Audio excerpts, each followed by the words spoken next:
Baik, Assalamualaikum warahmatullahi wabarakatuh.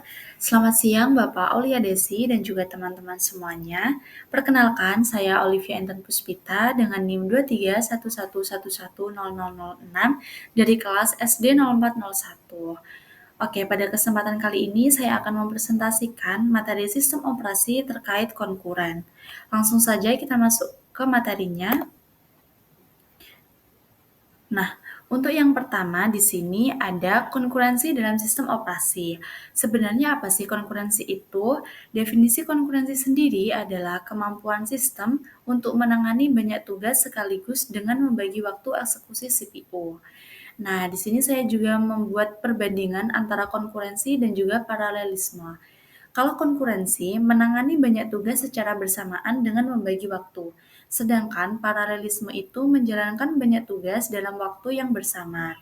Contohnya sendiri itu ada sistem operasi yang menjalankan beberapa aplikasi sekaligus, seperti browser, pemutar musik, dan dokumen. Lalu juga ada pemrosesan banyak permintaan pengguna dalam sistem web server. Keuntungan dalam konkurensi sendiri yaitu memaksimalkan efisiensi CPU, meningkatkan performa sistem multitasking, dan juga mengurangi waktu tunggu pengguna.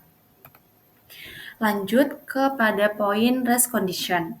Rest condition sendiri terjadi ketika beberapa proses mengakses sumber daya bersama secara bersamaan tanpa sinkronisasi yang tepat.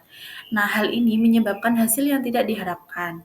Penyebabnya dari rest condition ini adanya shared resource yang tidak dikelola dengan baik dan juga proses tidak disinkronkan dengan mekanisme penguncian. Contoh dari rest condition ini yaitu dua thread yang mengupdate saldo rekening bank secara bersamaan tanpa mekanisme penguncian, dan juga ada sistem pencatatan stok barang di e-commerce yang bisa mengalami ketidaksesuaian jumlah stok jika banyak transaksi berlangsung. Dua hal tersebut dapat memicu terjadinya rest condition. Lalu apa sih dampak dari terjadinya rest condition? Dampak yang terjadi yaitu inkonsistensi data dan hasil yang tidak terprediksi, dan juga bug yang sulit dideteksi oleh reproduksi. Kemudian selanjutnya ada simapor. Simapor itu merupakan variabel khusus yang digunakan untuk mengontrol akses ke sumber daya bersama dalam sistem konkurensi. Nah, jenis simapor sendiri itu ada dua. Yang pertama itu ada binary simapor atau mutek. Nah, di sini nilai hanya 0 atau 1, digunakan untuk akses eksklusif. Kemudian jenis simapor yang kedua ada counting simapor. Counting simapor sendiri digunakan untuk mengatur jumlah proses yang dapat mengakses sumber daya terbatas. Cara kerja simapor ini sendiri ada dua, yaitu wait dengan mengurangi nilai simapor dan jika nilai mencapai 0, maka proses lain harus menunggu.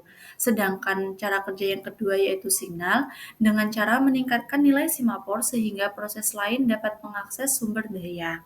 Untuk contohnya sendiri itu ada mengelola akses printer bersama di dalam jaringan, lalu ada mengatur antrean akses ke database oleh beberapa pengguna.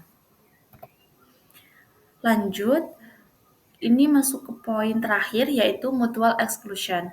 Nah, mutual exclusion atau mutex adalah mekanisme yang dapat memastikan bahwa hanya satu proses yang dapat mengakses sumber daya bersama dalam satu waktu. Metode implementasiannya itu ada menggunakan lock untuk mencegah akses bersamaan, menggunakan algoritma seperti Peterson algorithm dan atau Dekker's algorithm. Tujuan dari mutex sendiri yaitu mencegah rest condition yang tadi sudah dijelaskan, dan juga ada menjaga konsistensi dan keakuratan data dalam sistem. Contoh dari mutex sendiri itu ada aplikasi berbagi file yang hanya mengizinkan satu pengguna untuk mengedit dokumen pada satu waktu, dan juga sistem database yang mencegah dua transaksi menulis data ke label yang sama secara bersamaan. Oke, baik. Berikut penjelasan mengenai konkuren, di mana tadi ada konkurensi dalam sistem operasi, kemudian ada rest condition, ada simapor, dan juga mutual exclusion. Baik, mungkin itu saja yang dapat saya jelaskan pada kesempatan kali ini. Semoga bermanfaat, dan terima kasih atas perhatiannya. Saya akhiri. Wassalamualaikum warahmatullahi wabarakatuh.